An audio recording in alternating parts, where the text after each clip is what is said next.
Hello! I'm doing this video on the fly, so I hope I get all the points across that I'm trying to. It's not many points, so I'm just going to do this on the fly. I am kind of responding to the Friendly Antinatalist's recent video about tribalism, and I just wanted to say that I'm not going to go through too many of her points. I'm just, something that popped into my head just now is that, there's a lot, this implication of tribalism. She asked some questions in her video description that were very thought-provoking. And so I wanted to say that just in the antinatalist community alone, as individuals trying to advocate for antinatalism, we all have such different ideologies. It's really, I was reminded of this morning by a post that I saw that was very luridly condescending and disdainful, and I let them know that. It was, tips on what to do if you're getting furloughed, and if you're receiving stimulus money, what you can do to make yourself productive.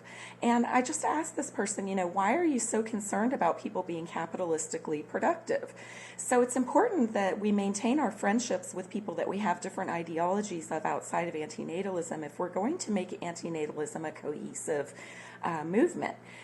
So I hope that we can remain respectful in our discussions with each other and even friends. There are plenty of posts that this person posts that I agree with, and I enjoy being their friend.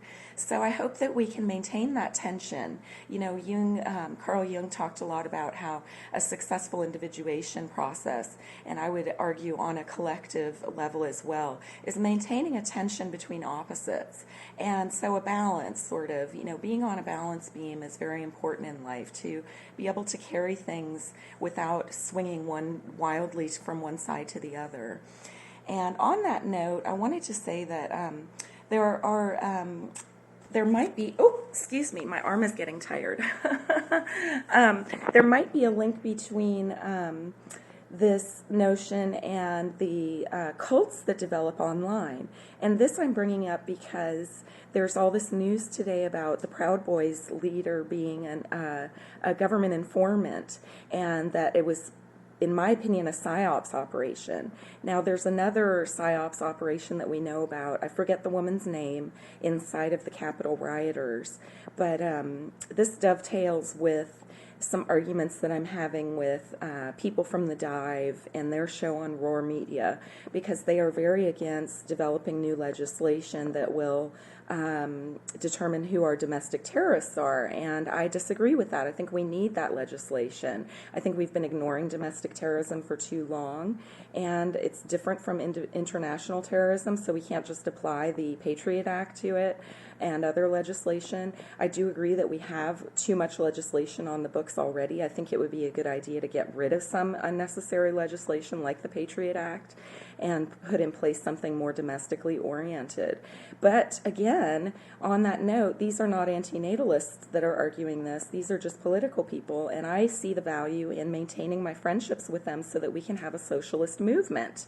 They might be too right-leaning for me, but I still want that socialist movement. And I did comment again to that post about if you're receiving stimulus money, how to be productive, by saying, how about if I join a socialist revolution instead and learn about the politics that are keeping me a wage slave? So, you can do a lot of things with your time that are considered productive. But I think that we need to maintain our friendships. It's been very difficult for me to do that online. I do think that cults tend to develop in the YouTube community, and people latch onto a cult of personality because, people say that certain people have charisma, and I don't find that. I don't care about charisma. I care about what a person says. And so I think that protects me a little bit from falling into a cult. But we have to be willing to entertain other ideas. And insofar as we're able to do that, we are open-minded and not subject to becoming just another member of a cult. We do need to reach across our ideological lines and talk to each other. Communication is the way forward. And that's all I have to say. So thank you for watching. Bye!